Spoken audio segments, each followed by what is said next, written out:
Moi, je m'étais toujours dit, si un jour j'ai un enfant, je veux avoir du temps. Je veux avoir du temps. C'était un truc essentiel. Et donc, j'ai démissionné et je me suis retrouvée chez moi. Voilà.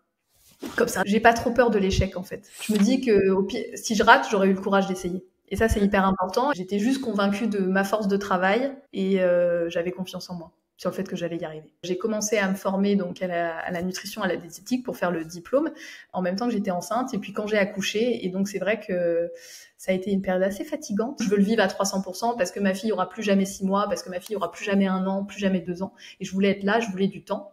Mais en même temps, je me voyais pas rester mère au foyer. J'ai appris à me dire quand t'es avec ta fille, et quand tu travailles, tu travailles. Moi, ma petite fille, je veux lui transmettre qu'on peut faire tout ce qu'on veut, qu'on peut faire plein de choses, que je voulais une vie professionnelle qui ait du sens. Je voulais travailler pour moi, je voulais être celle qui prend des décisions, je voulais travailler à ma façon. C'est le projet pour beaucoup de mamans, trouver un équilibre, vivre pleinement, que ça soit ma vie professionnelle ou ma vie de maman. Maman se réoriente, le podcast pour celles dont la vie professionnelle a basculé ou est sur le point de basculer. J'ai créé ce podcast pour vous qui ne voulez pas retourner à votre ancien boulot après votre congé mat ou plus tard parce que vous avez envie d'un job complètement différent. Je sais que cette période est terrible entre culpabilité et excitation, entre peur de l'inconnu et désir d'ailleurs. Vous vous demandez si ce que vous vivez est normal ou si c'est juste une passade. Maman se réoriente, c'est le coin cosy où on parle à bâton rompu de notre nouvelle vie professionnelle et de l'inconnu. Je suis Elodie, soyez les bienvenus. Aujourd'hui, c'est Solène que j'accueille au micro de Maman se réoriente. Solène est diététicienne pédiatrique et je travaille avec Solène au quotidien à l'intérieur de la Cool Baby Academy. Pour moi, cette femme est juste extraordinaire et elle est clairement passionnée par son métier. Alors autant dire que je me suis pris une sacrée claque quand j'ai appris que, elle n'avait pas toujours fait ça dans sa vie. J'ai appris que non seulement elle avait eu une carrière avant cette fabuleuse carrière de diététicienne pédiatrique, mais j'ai aussi appris qu'elle avait vécu des choses extrêmement difficiles dans sa vie, comme la perte de son frère, qui l'avait forcée à voir la vie autrement et à pivoter personnellement et professionnellement. Je suis ravie qu'elle ait accepté de se confier au micro de Maman se réoriente. Bon, allez, je lui laisse la parole. Hello Solène. Salut Elodie. Bon, je te cache pas que je suis contente de t'avoir sur le podcast parce que pour ceux qui ne sont pas au courant, je travaille avec Solène depuis un moment déjà dans la Cool Baby Academy où tu es notre diététicienne chouchou pour les bébés et les bambins. Mais aujourd'hui, j'avais envie qu'on connaisse, qu'on rentre un petit peu dans les coulisses, tu vois, de l'histoire de Solène. Solène, j'aimerais d'abord qu'on commence par le commencement. Et j'ai jamais commencé par cette question. Tiens, toi, est-ce que tu as toujours voulu des enfants? Non, pas du tout. Mais alors, pas du tout. C'est pour ça que j'ai eu envie de poser cette question. Je me suis dit, je sens qu'il y a quelque chose comme moi. Un truc. Non, pas du tout. J'ai jamais voulu trop d'enfants. Pendant très longtemps, j'ai vu ça comme, je pense qu'il faut être honnête, comme un frein un peu dans la vie. C'est pas du tout la vision que j'ai aujourd'hui, mais c'est celle que j'avais avant. J'étais concentrée sur mon travail, sur tout ce que je pouvais faire à côté, et pas du tout. Et puis, arrivé à j'avais la trentaine, j'avais envie d'être enceinte. En fait, j'ai eu envie d'être enceinte. Je sais pas, c'est les hormones, je sais pas, tu vois, c'est l'évolution de l'espèce, c'est bien fait. Mais en fait, j'ai juste eu envie d'être enceinte. J'étais obsédée par ça. Bon, après, j'ai rencontré mon mari actuel, donc je pense que c'est sûr ça a joué aussi, tu vois. Mais alors, t'as eu envie d'être enceinte avant de le rencontrer non, en fait, on s'est rencontrés et puis au bout de certains temps, je sais pas, j'étais obsédée par ça, fallait que je sois enceinte. C'était un truc de fou. Donc, et à partir de ce moment, j'ai dit, j'étais avec la bonne personne, j'avais le bon cadre et c'est parti comme ça, quoi. Mais j'avais envie d'être enceinte, j'avais pas envie d'un enfant. Je sais pas comment te dire, tu vois. C'est très bizarre. Je sais pas. Ah, c'est marrant. Ok, d'accord. Voilà. Je voyais des femmes enceintes partout, tu sais. Puis j'avais mes copines aussi. Quand t'as la trentaine, tout autour de toi, enfin voilà, j'avais des copines qui commençaient, etc.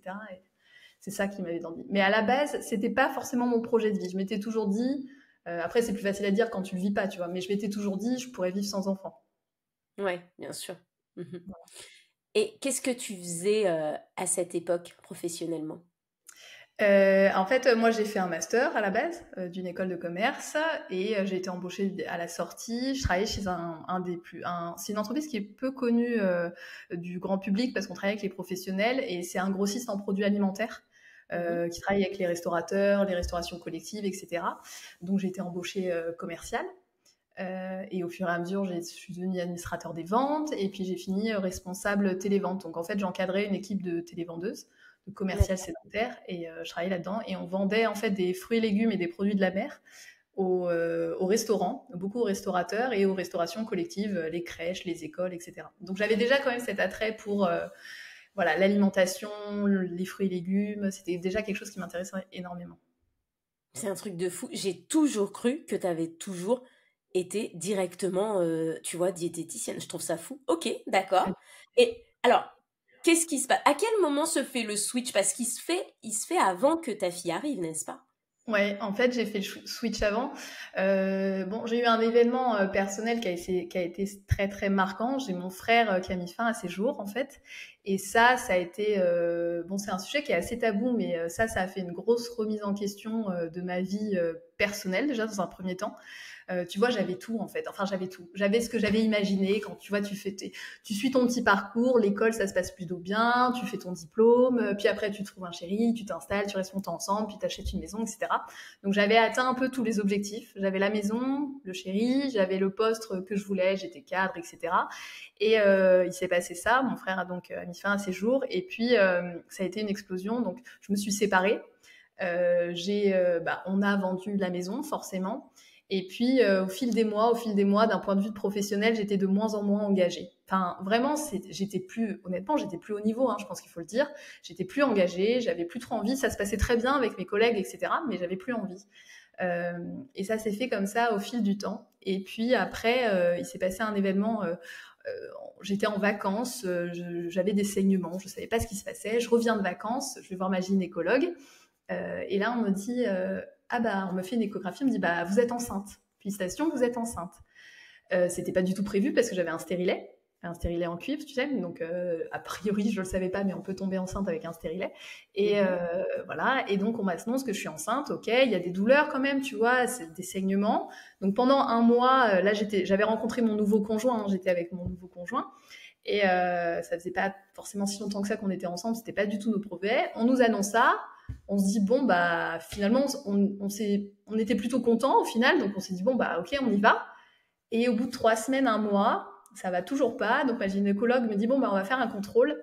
Et là je rencontre un autre professionnel qui me dit mais ils se sont trompés, il y a rien. Elle me dit je vois rien. Et là je dis mince. Et en fait il s'avérait que c'était une grossesse extra-utérine. La première personne s'était trompée. Voilà. Bon, trompée, ça avait donc tu vois, pendant un mois, tu t'imagines que tu vas être enceinte et que tu n'avais pas initié, puis on te dit qu'on s'est trompé, ok, donc après il y a tout le protocole, tu prends un médicament, je ne saurais pas le nom, et on dit ça va passer. Donc déjà, je pensais, franchement, moi qui étais dans cet esprit, tu vois, de ce dont on a parlé, est-ce que je voulais pas d'enfant, je m'étais dit, là j'étais contente, je me suis dit, je vais gérer, grossesse extra-utérine, ça se gère. Et en fait, j'ai été surprise à quel point ça m'a affectée. J'aurais jamais cru. C'est là où j'ai pris conscience à quel point quand on te dit que t'es enceinte, tu l'es, mais dès le premier jour, et tout de suite, ça te marque en tant que femme. Ça, j'aurais jamais cru. Vraiment, j'avais pas saisi à quel point c'était fort. Et donc on me donne ce petit médicament, je rentre chez moi, je me rappelle c'était le 31 janvier au soir, et là on a les copains qui viennent à la maison, puis à 2-3 heures du matin, je me retrouve couchée au milieu du salon, et je dis à mon chéri, ça va pas là, il faut que tu appelles le SAMU, ça va pas. On appelle le SAMU, on leur raconte un peu mon parcours, 2 minutes après ils étaient à la maison, franchement je les remercie parce qu'ils ont été tellement efficaces, ils m'ont sauvé la vie, et j'arrive du coup à la clinique, et en fait il s'avérait que ça avait rompu, c'est comme ça qu'ils disent, et j'étais en train de faire une hémorragie interne en fait. Donc je me réveille le 1er janvier avec ça.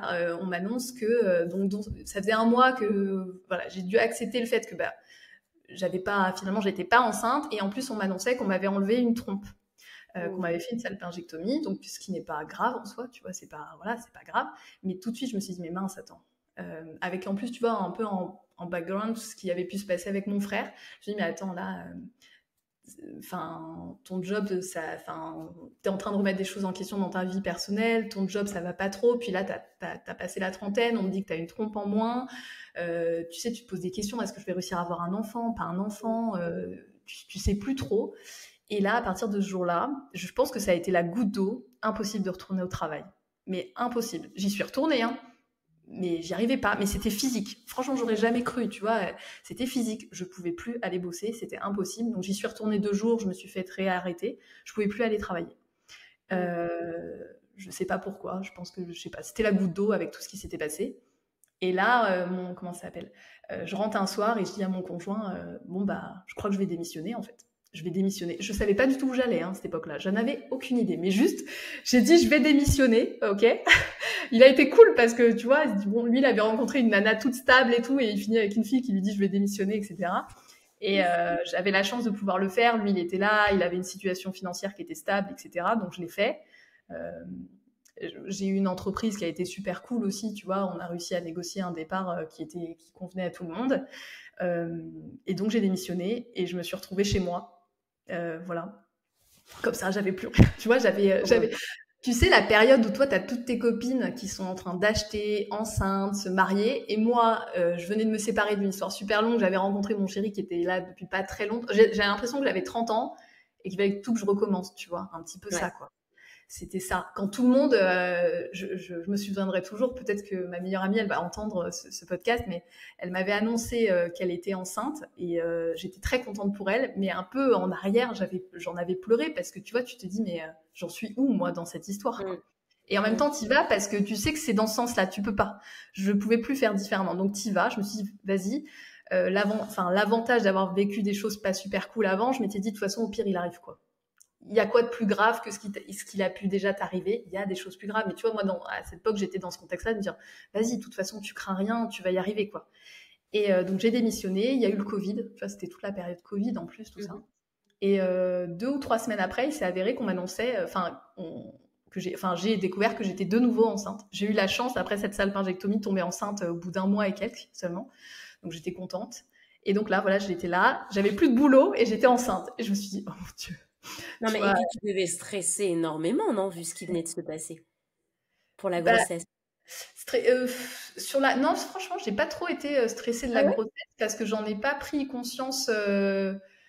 Non, parce qu'à l'inverse, tu vois, quand t'as vécu ça, t'es plutôt bien accompagnée. Je sais pas comment dire, mais t'as une surveillance un peu accrue. Donc, au final, par exemple, tu vois, j'ai eu accès à une maternité de niveau 3, j'ai été prise, etc. Donc, non, franchement, j'ai plus et je pense que je réalisais pas trop à cette époque-là. Mais alors, pas du tout. Enfin, moi, je sais pas, j'ai pas trop stressé sur ça. J'étais surtout en train de me dire qu'est-ce que je vais faire de ma vie, en fait. Tu vois, j'ai un enfant, je vais être maman, mais j'ai plus qu'est-ce que je fais, tu vois, j'étais pas dans une vision. C'était une préoccupation. Tu t'es pas dit, bon, ben, c'est bon, je suis enceinte, du coup, comme ça, je vais faire une petite pause, je vais prendre du temps pour moi. Ouais. Okay. Ah non, pas du tout, parce que prendre du temps pour moi, c'est pas trop une conception. Pour moi, faut être productif, tu vois, faut être performant, etc. Donc, je me suis dit, non, bon. Et là, je me suis dit, ok, bah là, t'es enceinte. Qu'est-ce que tu veux? Je me suis dit, qu'est-ce que tu veux? Et moi, je m'étais toujours dit, si un jour j'ai un enfant, je veux avoir du temps. Je veux avoir du temps. C'était un truc essentiel. C'était pas concevable. Et d'ailleurs, je pense que ça aurait coincé si j'étais restée dans mon ancien boulot. C'était pas concevable pour moi de retourner bosser après 3 mois. C'était pas possible. Comme le schéma français est fait actuellement, je sais pas, j'y arrivais pas. Parce que je pense qu'avec ce qui s'est passé avec mon frère, etc., c'était trop important pour moi. Je me disais, c'est trop précieux. C'est trop important. Le plus important, c'est ça. C'est les enfants, c'est la famille, et ça l'est toujours. Le plus important, c'est ça. Et donc, du coup, je veux le vivre à 300% parce que ma fille aura plus jamais 6 mois, parce que ma fille aura plus jamais 1 an, plus jamais 2 ans. Et je voulais être là, je voulais du temps.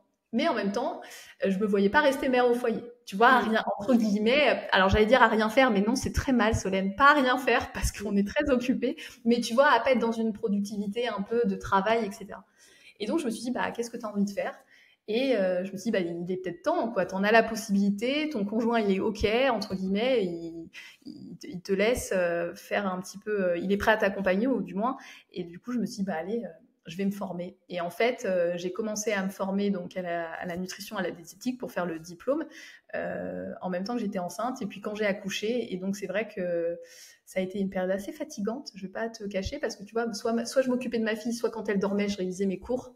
Puis les cours de biochimie, de physiopathe, c'est pas, tu vois, les trucs, quand t'as pas beaucoup dormi, c'est pas génial. Et tu le faisais à distance? Ou ouais, Non, je l'ai fait à distance. J'ai fait tous les stages. Je l'ai fait à distance. Je l'ai fait solo. Ouais, je l'ai fait solo. Franchement, c'était pas facile parce que quand tu reçois les classeurs de cours et tu dis, OK, je commence, je l'ai fait solo, sachant que j'allaitais, donc c'était beaucoup moi la nuit, c'était même que moi la nuit, je dormais pas beaucoup. Enfin, je vais pas te mentir, c'est sûr que maintenant, avec le recul, ça paraît, ouais, t'es super. Mais en fait, je pleurais, j'étais au bout de ma vie, hein. Je me disais, je vais jamais y arriver. Mais en fait, non, je l'ai fait à distance. Et puis comme ça, j'ai fait les stages, j'ai cherché les stages, je me suis bougée en fait. Je me suis dit, de toute façon, vas-y, j'ai travaillé. Moi, je suis convaincue d'une chose, c'est que le travail finit toujours par payer. Et donc, je travaille. Je me suis dit, t'as pas le choix, tu travailles. Et en fait, je me suis mis en mode, je pense que rétrospectivement, je me dis, mais comment t'as fait? Je sais pas si je pourrais le refaire une deuxième fois. C'est vraiment, dès qu'elle dormait, je travaillais. C'était ça. Donc voilà, et ça a marché puisque j'ai fini par être diplômée. Et puis tu vois, sur la fin, j'ai même commencé à lancer mon compte Instagram. Même un peu avant d'être diplômée, j'ai lancé mon compte Instagram. Quand j'ai démarré mon compte Instagram, je n'étais pas diplômée encore. Je Mais commençais attends. Quand tu te lances dans cette formation, parce que là, tu Ouais. vas trop vite pour nous, Solène. Ouais. Quand tu te lances dans cette formation, c'est quoi ton idée? Tu te dis, ok, je vais ouvrir un cabinet, après je vais avoir mes horaires standards, ou tu as déjà cette vision de, après je vais ouvrir un compte Insta, ça va me permettre justement d'avoir, entre guillemets, on dit bien entre guillemets, parce qu'Insta ça prend du temps, plus de temps pour ma fille. Enfin, tu vois, est-ce que tu as déjà cette vision? Comment est-ce que tu te projettes quand tu t'inscris dans ce diplôme? Pas du tout. Quand je m'inscris dans ce diplôme, je me dis juste, j'ai envie de faire ça. Le travail, ça paye. Entre guillemets, je croyais en moi énormément. Et donc, j'avais confiance en moi. Je savais que quoi qu'il arrive, et même j'y arriverais.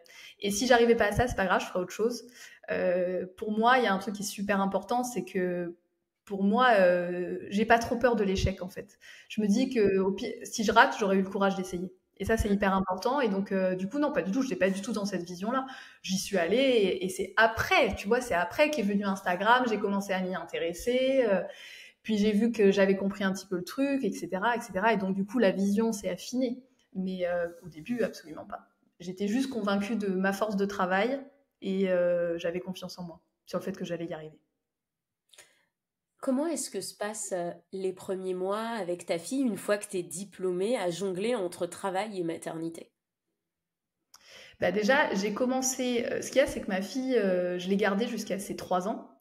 Donc en fait, j'ai commencé à travailler, j'avais encore ma fille. Donc j'ai commencé au tout début quand j'ai travaillé, je faisais des consultations pendant sa sieste, le soir, je travaillais beaucoup le soir. Donc c'était un gros bazar dans ma tête. C'était hyper compliqué parce qu'en fait, tu vois, t'es avec ta fille et tu penses à ton travail, et quand t'es à ton travail, toujours cette ambivalence permanente. C'était hyper compliqué parce que j'ai ressenti beaucoup de culpabilité. C'était très dur parce que j'avais 2 envies très fortes en moi. J'avais une envie très très forte d'être avec ma fille. J'ai adoré ces 3 années avec elle et je le referais. J'ai trouvé ça absolument génial. Et en même temps, j'avais une très forte envie. J'ai de l'ambition professionnelle. Je pense qu'on a le droit de le dire. Je pense qu'on peut le dire. Et c'était très difficile de combiner les deux.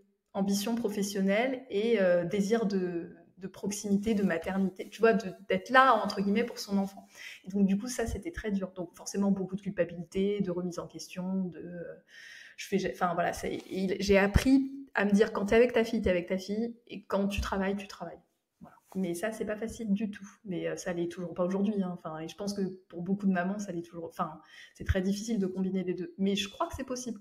Et je pense que les mamans. Puis tu sais, il y a eu un espèce de truc. Je sais pas pourquoi, pourtant. Mais je me suis dit, mais on a accouché, quoi. Enfin, on va y arriver. Enfin, je veux dire, je sais pas, mais moi, tu vois, en fait, j'ai ressenti ça, mais c'est des trucs. Pourtant, mais je me dis, franchement, je me dis, mais la Solène de 25 ans rigolerait si elle t'entendait. Mais je me dis, quand j'ai accouché et quand j'ai réussi, je te jure, à me réveiller toutes les nuits, toutes les 1h30 la nuit, je me suis dit, mais on a une force incroyable. Moi, je crois tellement fort à ça, à la force des femmes. J'ai rien contre les hommes, mais je crois à notre force tellement intensément. Les femmes ont des capacités extraordinaires de faire plein de choses à la fois, voilà. Et donc, du coup, je me suis sentie encore plus forte. Et en même temps, c'était un gros bazar aussi dans ma tête. Donc, c'est tout ça qui se mélange. Mais on avance. C'est une construction, de toute façon. Et donc, on avance du mieux qu'on peut. Tu sais, j'ai remarqué que la façon dont tu gères ta vie professionnelle, en fait, on est d'accord que tu n'es pas une diététicienne, je mets des grosses guillemets, lambda, d'accord? Et moi, j'ai envie de savoir d'où t'es venue cette idée d'accompagner les mamans sur Instagram, d'accompagner les mamans à travers la cuisine des petits, c'est ça? Ouais, c'est ça, exactement. Et en parallèle, de faire aussi ces consultations. Parce qu'en fait, tu as décidé de faire un petit peu un mix. Est-ce que c'est l'ambition? Est-ce que c'est avec ce mix que tu peux être présente pour ta fille? Comment tu l'as construit, en fait, ce business? Bah, je pense qu'il est toujours en train d'être construit. Il est toujours en construction. En fait, je suis partie en me disant, on y va. Je voulais un cabinet parce que pour moi, c'est important de voir des enfants, tu vois, d'être au contact des patients, etc. Et en même temps, je sais aussi que c'est une activité où tu vends du temps, entre guillemets. Hein. Donc, au bout d'un moment, tu n'as plus suffisamment de temps. Et donc, je me suis dit, comment on peut faire pour toucher plus de personnes, etc. Donc, l'activité en ligne, elle m'est venue un peu forcément. Puis, en fait, Instagram, je ne soupçonnais pas tout ce que Instagram pouvait apporter, même en termes de rencontres, d'opportunités, etc. Et en fait, le problème que j'ai, c'est que j'ai mis l'idée à la seconde. Donc, je lance plein de choses, je vois ce qui marche. Et après, j'essaye d'organiser tout ça. Donc là, tu vois, c'est que maintenant que je suis en train de me dire, OK, Solène, va falloir peut-être un peu structurer, t'organiser. Mais ça, j'avais pas de plan, en fait. Tu vois, c'est pas vrai. Personne n'a de plan. Enfin, peut-être qu'il y a des gens qui partent avec un plan. Moi, j'en avais aucun de plan. J'y suis allée comme ça. Et c'est peut-être un défaut, hein, tu vois, mais j'y suis allée et je me suis dit, tu vas bosser, tu vas voir, et en fonction, tu t'adapteras et tu construiras quelque chose. Mais aujourd'hui, je sais que je travaille assez tôt le matin. Ensuite, je vais chercher ma fille à l'école. Je passe du temps avec ma fille. Puis après, je retravaille le soir. Je travaille le week-end aussi. Mais je suis pas encore... Mon business, il en est qu'au début, quoi. J'essaie d'organiser tout ça, de le construire, mais on en est qu'au début. Tu sais, il y a... alors, il y a quelque chose d'intéressant, entre guillemets, dans ton histoire, même si j'aime pas le terme intéressant, c'est que j'ai l'impression que toutes les, on va dire, les sacrées claques que tu t'es pris dans la vie, que ce soit le décès de ton frère, que ce soit cette grossesse extra-utérine, ou que ce soit la maternité, qui en est une quand même à part entière, claque, j'ai l'impression qu'il y a un pivot qui s'est passé côté personnel, certes, mais aussi au niveau professionnel, en fait. C'est comme si... est-ce que tu as l'impression qu'à chaque fois, tu as changé, qu'il y a eu comme une nouvelle identité et que du coup, ce que je trouve génial avec toi, c'est que tu l'as embrassé aussi professionnellement et tu t'es dit, bah du coup, faut aussi que ma vie professionnelle matche à cette nouvelle identité. Est-ce que ou c'est peut-être maintenant que tu te le dis, mais tu t'en rends compte que du coup, à chaque fois, il y a eu une espèce de pivot qui s'est fait? Bah après, je pense que notre vie enfin, je pense qu'on peut avoir plusieurs vies professionnelles déjà, c'est sûr. Et ça, c'est super intéressant. Est-ce que à chaque fois, je pense qu'on grandit. Puis nous, les femmes, enfin, la maternité, je sais pas si grandir c'est le bon mot, mais forcément ça te change. Moi, avoir ma fille, ça m'a changé, forcément, parce que ça te ramène toi à ta propre histoire, à ce que tu as pu vivre. Tu te remets en question, tu t'interroges, puis ça te met face à plein de choses. Enfin, moi, ma petite fille, je veux lui transmettre qu'on peut faire tout ce qu'on veut, qu'on peut faire plein de choses, que je veux lui transmettre ça. Et le meilleur moyen de lui transmettre, c'est de lui montrer aussi un petit peu l'exemple, vu que j'ai la chance de pouvoir le faire. Donc, je pense que c'est fin, dans tout ça, c'est quand même beaucoup ma fille hein, qui... En fait, c'est marrant parce que j'étais tellement convaincue que j'aurais pas d'enfant et que je ne voulais pas d'enfant. Et quand elle est entrée dans ma vie, ça a tellement changé plein de choses. Je me suis dit, mais en fait, moi, je me rappelle, j'ai honte de certaines réflexions que je pouvais faire avant à des collègues qui avaient des enfants, tu vois, genre... Ah oui. Et maintenant, je me dis, mais en fait, maintenant, t'es au même endroit. Et en fait, ça change profondément d'avoir un enfant. C'est incroyable. Ça change profondément. Et je me suis dit, bah oui, forcément, ça change dans ma vie professionnelle parce que je voulais une vie professionnelle qui ait du sens. Je voulais du temps. Je voulais beaucoup de liberté. Tu vois, je voulais pas demander mes congés. Ça, c'est pas possible. Je veux prendre des congés quand j'en ai envie. Je voulais travailler pour moi. Je voulais être celle qui prend des décisions. Je voulais travailler à ma façon. Mais c'était aussi ouais, lui transmettre tout ce qu'on est capable de faire, lui avoir du temps et puis aussi avoir un métier qui a du sens, un métier où je sais pourquoi je fais ça. J'ai l'impression, à ma modeste échelle, d'apporter un peu de bien-être et une baisse de stress à toutes ces mamans et même à tous les parents. Et l'alimentation, c'est un énorme sujet de stress et justement de faire baisser un peu l'anxiété sur tout ça. Et j'ai l'impression d'apporter quelque chose. Et ça, c'était important. Quelque chose que je ne trouvais pas du tout dans mon ancien travail. Absolument pas, quoi. Bien sûr. Quelque chose qui a du sens. Est-ce que l'entrepreneuriat, c'est quand même un petit peu la clé de tout ce que tu recherchais toi? Tu me parles de cette liberté, de ce besoin de pouvoir prendre tes vacances, de ce besoin aussi de montrer l'exemple, et au final de ce besoin aussi, ce côté un petit peu mission, de venir apporter quelque chose aux gens. Est-ce que pour toi, l'entrepreneuriat, tu t'y retrouves ou tu penses que tu aurais pu faire ça aussi ailleurs? Non. J'aurais jamais cru aller dans l'entrepreneuriat parce que tu vois, dans mes cycles d'études, ça m'est jamais venu à l'esprit. Jamais venu à l'esprit. Je pensais que j'en étais pas capable, que j'avais pas tout ça, etc. Ça m'est jamais venu à l'esprit. Et puis finalement, tu vois, en vieillissant, tu as une maturité qui vient. Puis je pense que la maternité, tu te rends compte que tu es voilà, quand même, en fait, j'arrive à créer un petit être, à m'en occuper, etc. Et l'entrepreneuriat aujourd'hui, c'est absolument exceptionnel. Alors, c'est beaucoup de stress.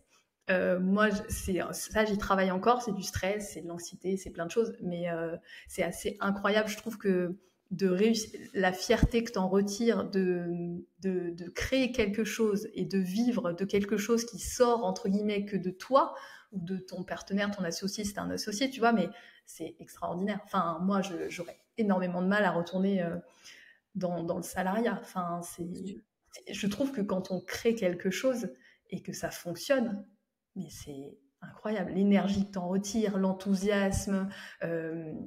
voilà. Alors après, je travaille beaucoup plus qu'avant.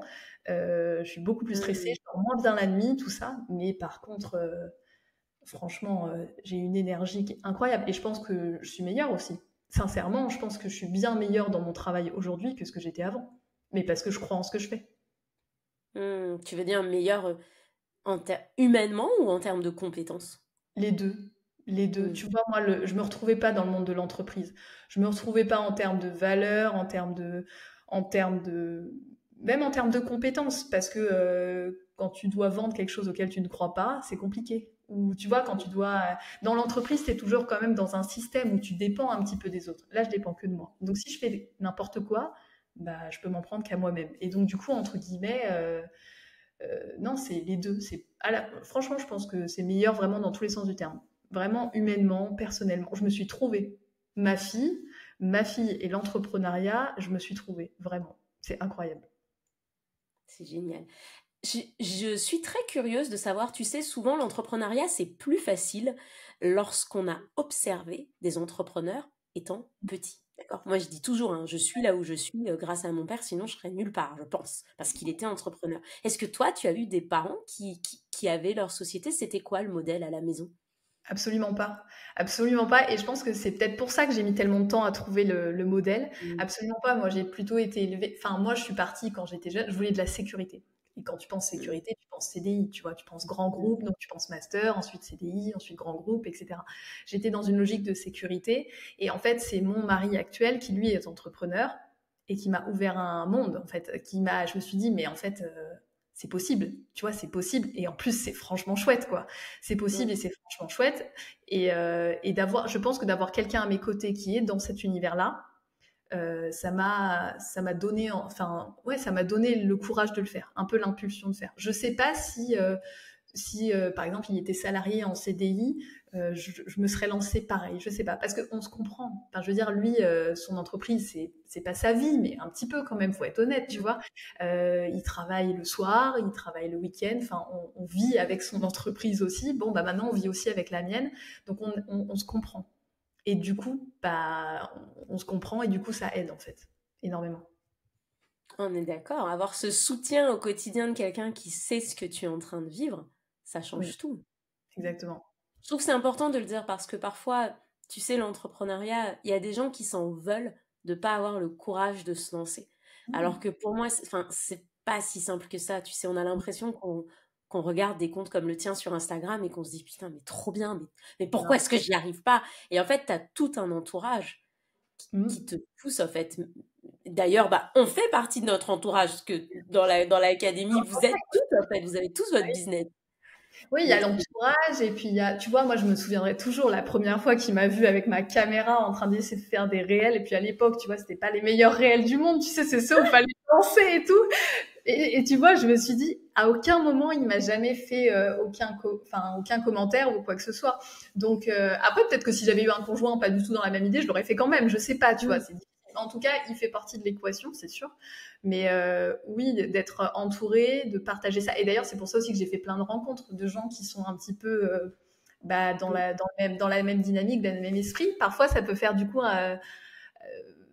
tu changes peut-être aussi un peu ton cercle de personnes qu'il y a autour de toi.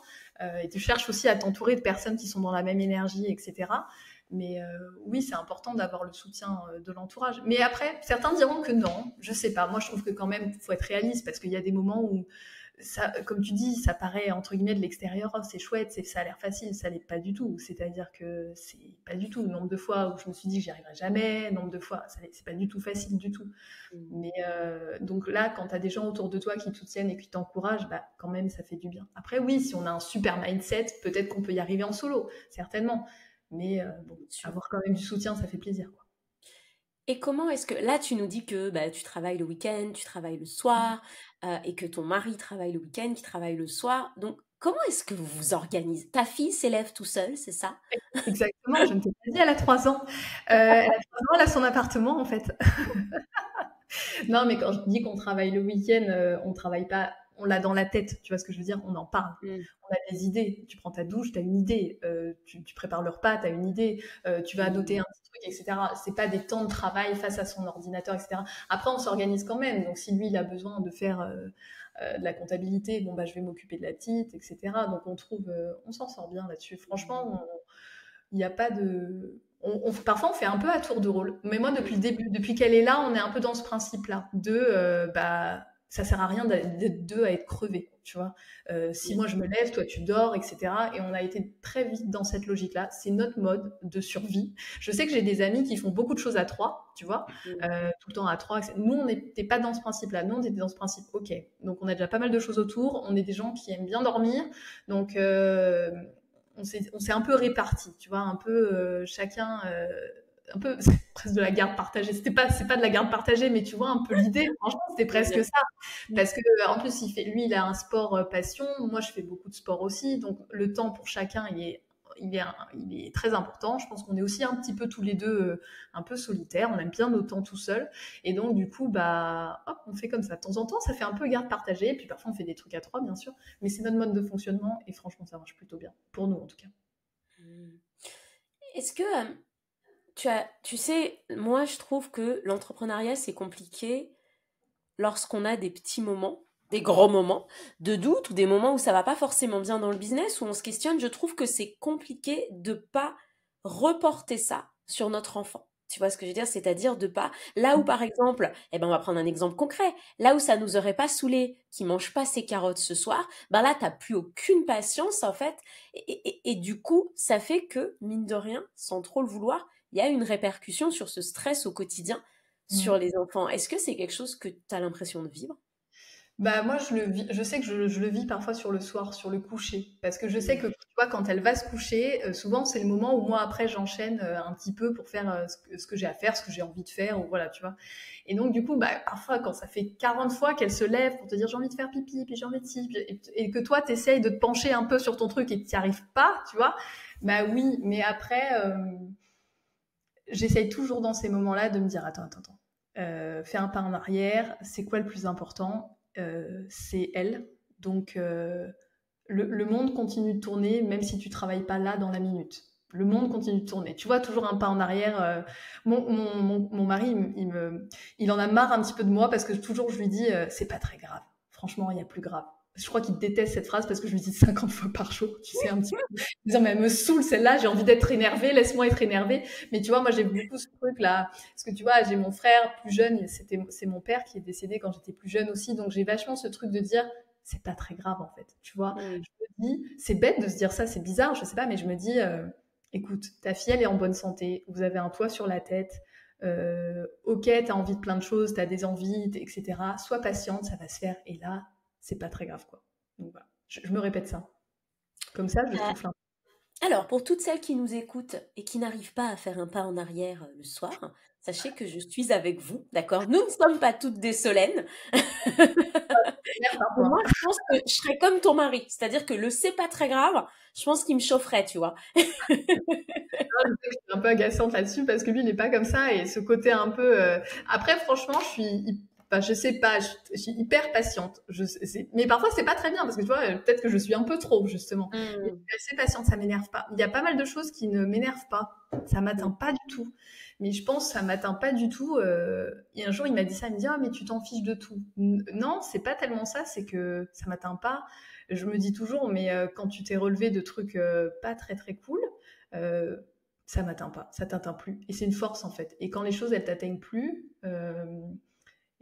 t'arrives à avoir un certain calme. Mais je te rassure, il y a des fois où je m'énerve. C'est normal parce que je suis fatiguée, tu vois, que j'en peux plus et que je suis stressée, que j'ai l'impression que j'arriverai à rien, etc. Sinon, ouais, de manière générale, j'ai cette espèce de détachement un peu. Mais ça, c'est l'histoire de vie qui fait ça. Je pense que voilà. Tu sais, j'ai vu récemment, je crois, j'espère que je vais pas dire des bêtises, sur une de tes stories, que tu passais un diplôme. Oui. Et je me suis posé la question, est-ce que cette envie du coup d'aller plus loin était en rapport avec ta fille, avec son évolution, avec le fait qu'elle grandisse? Parce que je trouve que tu sais, quand on a des métiers qui sont en lien avec la parentalité, on a tendance à vouloir les faire évoluer quand nos enfants évoluent. Donc, d'où est venue cette envie en fait de rajouter une corde à ton arc? Parce que d'après ce que j'ai compris, par contre, ça restait dans le même domaine. En fait, c'est un diplôme universitaire, donc c'est des diplômes qui sont ouverts aux professionnels de santé. C'est pour vraiment se spécialiser, c'est pour avoir, entre guillemets, se spécialiser d'autant plus, parce que pour l'instant, j'ai fait beaucoup de formations privées. Là, en fait, c'est une formation, le diplôme universitaire, tu le fais en fac de médecine. Donc, c'est vraiment une formation, entre guillemets, plus publique, où tu as un diplôme au bout, mais ça reste dans mon champ de compétences, dans ma spécialité des troubles alimentaires pédiatriques. Forcément que je le ramène à la maison. Tu vois, forcément, c'est des choses que je ramène à la maison et que je trouve ça... Mais j'essaye.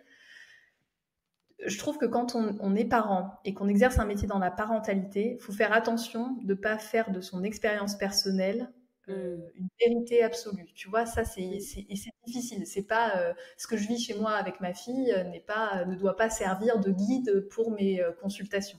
Donc forcément, je me rends compte parce que je vois bien une enfant de 3 ans, c'est plus quand j'ai des parents d'enfants du même âge qu'elle, forcément ça résonne en moi. J'essaye. Après, bien sûr que c'est des sujets qui m'intéressent et en fait, c'est plus que j'ai hâte. Tu sais quoi, j'ai hâte qu'elle grandisse, de voir un petit peu comment ça se passait, etc. De voir par rapport à l'alimentation. Mais du coup, l'avantage que ça a quand tu bosses dans ce domaine-là, pour moi, c'est pas du tout une source de stress, l'alimentation. Tu vois, c'est pas. Et pourtant, je te rassure, ma fille est loin d'avoir une alimentation excellente et parfaite, bien sûr. Mais c'est pas du tout une source de stress, donc je vais pas forcément la sursolliciter là-dessus parce que c'est mon domaine de compétence, tu vois. Mais oui, après, on a toujours envie d'en apprendre plus. Moi, là, en ce moment, j'ai envie d'apprendre plus justement sur les enfants plus grands. Donc, tu as raison, parce que tu vois, inconsciemment, c'est ça. Là, j'ai envie d'en savoir plus sur les enfants un petit peu plus grands. C'est quoi l'étape d'après? Tu vois, j'achète un petit peu, je lis des livres c'est quoi l'étape d'après dans le développement de l'enfant, bien sûr. Parce que c'est une curiosité, ça m'intéresse. Je trouve ça absolument fascinant. Et du coup, ça m'intéresse. Donc, ouais, tu vois, inconsciemment, c'est ça. Là, je me dis, quand même, vers 6-7 ans, comment ça se passe le comportement alimentaire? Puis après, à 10 ans. Et donc, oui. Et c'est les patients aussi qui apprennent des choses. Bien sûr. Je me suis demandé quelque chose tout à l'heure quand tu as dit que au début tu voulais pas forcément d'enfants. Et après tu m'as dit que que tu as ce côté ambitieuse, que tu as vraiment envie de faire avancer ta carrière professionnelle et là ton entreprise. Est-ce que tu as le droit de pas répondre à cette question? Est-ce que l'idée d'un deuxième enfant est là? Ah, je la sentais venir celle-là. Alors, je dis un petit bonjour à ma belle-mère. J'ai un deuxième enfant. Mais elle est très gentille, je l'aime beaucoup, mais je sais qu'elle aimerait bien. J'ai des belles sœurs aussi qui aimeraient beaucoup parce que mon mari est issu d'une famille nombreuse. Alors, franchement, si je réponds honnêtement, mon cœur en a envie parce que j'adore. Je trouve ça exceptionnel. J'aurais jamais cru, mais le lien qu'on a avec un enfant, je trouve ça magique. Mais ma tête me dit, tu peux pas. Psychiquement, émotionnellement, organisation, tu peux pas. Ça passera pas. Tu vois, il y a cette peur que là, ça y est, on a à peu près trouvé un équilibre de venir chambouler tout ça. Et pour l'instant, l'envie n'est pas plus importante que cette peur. Donc, pour l'instant, voilà. Et puis, j'ai un mari qui n'est pas très emballé non plus par l'idée. Tu vois, ça aide. Forcément, tu vois, voilà. Bon, je pense que j'arriverai à le motiver à force de persuasion si vraiment je voulais. Mais tu vois, je sens que ça me travaille, hein, toujours. Non, mais je te jure, c'est la reproduction de l'espèce, c'est sûr, parce que ça me travaille. Mais ça me travaille, je sais pas. Tu vois, là, je suis dans ma phase. Avant, c'était niette, c'est mort. Là, je suis dans ma phase. Je sais pas. Ouais. Mais tu vois, ça veut dire aussi une grossesse. Ça veut dire une grossesse, et moi, j'ai pas trop la grossesse, c'était pas trop mon truc. Ça veut dire une grossesse, et ça, je suis un petit peu moins emballée. Donc, je sais pas. Non, Et j'ai ça trop. veut dire peut-être des petits ajustements aussi dans ta vie professionnelle. Oui, aussi. Et là aussi, c'est vrai, c'est vrai. Et en plus, tu vois, moi, le truc, c'est que j'aurais beaucoup de mal. Si j'ai un deuxième enfant, je voudrais faire un peu pareil. Je voudrais m'arrêter de travailler. Euh, Mm. Vraiment, j'aurais envie de m'arrêter de travailler. Alors peut-être pas aussi longtemps, mais j'aurais envie de m'arrêter de travailler. Et pour l'instant, c'est pas du tout ce que j'ai envie de faire. Ouais. Donc, tu vois, c'est pareil. Pour l'instant, c'est pas le cas. Bon, après, j'ai 35 ans, donc je sais que c'est pas Arrête, une décision facile le deuxième enfant, tu vois. arrête. J'aime pas Quoi. quand. Arrête, je te coupe. Je ne veux pas qu'on parle d'âge et de ça. Mais c'est vrai, pourquoi? Non, je voulais dire 25 ans, 25 ans. Non, Voilà, mais c'est tu vois, ça. J'ai 25 ans, c'est pas facile. non, mais franchement, c'est une vraie question, le deuxième, hein. Moi, ça m'interroge, hein. Et tu vois, on s'est surpris la dernière fois, on était en voiture avec mon chéri, et on était en mode non, non, non. Et en rigolant, je dis, ah, bah, un deuxième. Et il a pas dit non. J'ai vu dans son regard une faille, tu vois. Parce que là, en fait, quand ton enfant, après, tu vas voir pareil avec ton fils, mais là, 3 ans, t'as un petit être en face de toi qui parle, c'est génial, tu vois, tu racontes enfin, t'as une interaction qui est assez importante, tu construis vraiment, c'est pas comme le petit bébé auquel tu changes tes couches, tu vois. Moi, j'adore cet âge-là. J'ai hâte qu'elle soit grande, entre guillemets. Il y en a qui sont plus bébés, tu vois, moi, j'adore l'enfant qui grandit, Mm. j'adore. Et donc, du coup, bah, là, je commence à me dire, ah ouais, c'est chouette, tu vois, ça valait le coup de se réveiller toutes les 2 heures, entre guillemets, parce que quand elle raconte ses petites histoires à l'école, etc., je trouve ça super chouette, le lien que tu crées. Et puis comment toi, ça te fait évoluer. Mm. Et après, je me dis, ah ouais, mais attends, va falloir être enceinte, ensuite, va falloir accoucher, et après, va falloir se réveiller toutes les 2 heures. Et là, je me dis, bon, ouais, bon, c'est pas sûr. Ouais. Mais après, ça pose beaucoup de questions sur l'enfant unique. Bah, toi, tu dois le vivre, enfin, je sais pas, mais tu t'interroges quand même. Enfin, moi, je sais que je m'interroge sur l'enfant unique, je sais pas. Mm. Mais Bah, voilà. moi, je me suis interrogée, mais tu sais que moi, toutes mes interrogations, je les résous après en cherchant avec des études. Et en fait, je pense, j'avais d'ailleurs même fait une grosse vidéo qui avait eu beaucoup de succès sur Insta là-dessus, Ouais, sur le fait que bah, c'est beaucoup, beaucoup, beaucoup d'idées reçues hein, ouais. sur l'enfant unique et que rien n'est backupé par des études, bien au contraire. Mm. Euh, et je pense que, en fait, il y a un truc que tu as dit qui est hyper intéressant, c'est qu'à un moment, cette envie du second, elle n'est pas objective. Elle Mm. est ah mais je veux pas qu'il grandisse tout seul ou elle est ah mais j'ai peut-être à nouveau envie d'être enceinte et je trouve que c'est dur de faire un pas en arrière et de se demander est-ce que j'ai vraiment Mm. vraiment envie parce que Mm. à l'inverse de ça pose la question de l'enfant unique je trouve que ça pose aussi la question de enfin ce deuxième s'il arrive il mérite toute l'énergie que tu as donnée au premier il mérite que tu sois autant tu vois Mm. et moi là pour le moment ma réponse c'est je l'ai pas cette énergie hein, que j'ai donnée à Evan là pendant 4 ans tu Ouais, vois c'est vrai. Ouais. Non, c'est mais ça, ça je suis d'accord. donc, Ouais, j'ai une belle sœur, moi, qui me parlait avec les psychologues, qui me disait la disponibilité aussi dans l'esprit, tu vois, dans la tête. Parce que moi, je trouve qu'il y a un truc à la maternité que ça m'a généré, c'est pas mal de stress et d'anxiété, d'inquiétude. Tu vois, j'ai l'impression que pour toute la vie, on sera inquiète, entre guillemets, pour nos enfants. Alors après, on est un peu toutes différentes, mais pour toute la vie, on aura ça dans la tête. Moi, c'est vrai, ok, on pourrait faire des voyages en amoureux que tous les deux et qu'elle reste avec son papy ou sa mamie, etc. Ok, mais elle est là, tu vois, dans ta tête pour toute la mm, vie, elle est là dans ta tête avec ce petit truc de est-ce qu'elle va bien, etc. Donc ça, c'est entre guillemets comme quelque chose que tu as dans la tête. Et je sais pas si j'ai la place pour avoir, hop, un deuxième, tu vois. Je suis pas sûre d'avoir, c'est vraiment ça, la disponibilité psychique pour ça. Et puis oui, après, comme tu disais, je pense qu'il y a aussi le couple qui intervient là-dedans. mm, Aujourd'hui, je pense que si on est sincère sur notre couple, notre organisation, comment on fonctionne, sachant qu'on a tous les deux des travails qui nous prennent pas mal de temps, des passions à côté qui nous prennent pas mal de temps, est-ce que notre couple resterait et notre famille du coup aussi stable, etc. qu'elle l'est avec un deuxième? Je suis pas sûre. Je suis pas sûre qu'on n'irait pas vers une implosion. Tu vois, vers une implosion de non, ça passe pas parce que moi je m'y retrouverai pas, parce que lui il s'y retrouverait pas, et que du coup voilà. Donc pour l'instant, je trouve que ça fait beaucoup trop d'interrogations pour lancer l'idée, quoi. c'est ça. Et sauf qu'au début, on a les mêmes interrogations pour le premier, mais on se dit, ouais, c'est pas grave parce qu'on ne sait pas, tu vois. On ne On sait sait pas pas. notre métier. Ouais, exactement. On Non, je fonce, pense que quand on a vraiment envie, tu te lances. Quoi qu'il arrive, tu y bien vas. sûr. Tu y Mais c'est vas. pour ça, en fait, c'est, Si tu te moi, poses je pas de les vois, hein. bah Celles qui ont envie d'un deuxième, celles qui se lancent, elles ont pas la oui, conversation qu'on a là, elles oui, comprennent même pas, c'est, non, mais j'avais envie, et je trouve ça génial. Et je oui. trouve que enfin, moi, personnellement, tant que je ressens pas ce que je vois qu'elles ressentent pour se lancer, ben, tu vois, c'est que c'est non, quoi. Parce qu'elle, c'est vraiment, moi, j'ai des copines, elles en ont 4, et je peux te dire qu'il y en a une, là, elle m'a dit, je pense au cinquième. Et La façon dont elle est dans sa certitude, je vois que, tu vois, elle est sûre, quoi. Moi, j'en suis pas là. Mais c'est génial, parce qu'en plus, je trouve ça absolument génial, moi, les familles nombreuses. Je trouve ça trop bien. C'est génial, mais ouais, là, c'est raté. C'est raté. Pour le moment. Solène, oui. On s'apprête à se quitter, mais avant, j'ai une question. C'est quoi la prochaine étape dans tout ça? Entre cette vie de maman et cette vie professionnelle, c'est quoi les prochains projets? Qu'est-ce qu'on te souhaite, nous? De réussir à trouver un équilibre. Je pense que c'est le projet pour beaucoup de mamans. Trouver un équilibre, vivre pleinement, que ce soit ma vie professionnelle ou ma vie de maman. Ouais, trouver cet équilibre. Je pense que je suis en train de le trouver. Ce que je disais, l'idée de la construction, ça me plaît beaucoup. Je pense qu'on y est et que ça avance bien. Donc, si ça pouvait continuer comme ça, moi, je demande juste ça. Je voudrais juste voilà, que ça continue comme ça pour toute la vie et je signe. Oh, c'est canon. Bah, merci beaucoup Solène d'avoir répondu à mes questions. Merci. Je te dis à bientôt. À bientôt, merci. J'espère que cet épisode t'a plu. Si toi aussi tu te poses des questions actuellement sur ta vie professionnelle, si tu as l'impression de ne plus forcément être à ta place là où tu es actuellement, sache que j'ai créé un quiz pour toi totalement gratuit pour te permettre d'y voir un petit peu plus clair. Tu le trouveras dans la description de cet épisode. Je te remercie encore d'avoir été là, je te remercie encore d'avoir écouté ce podcast et je te dis à très bientôt.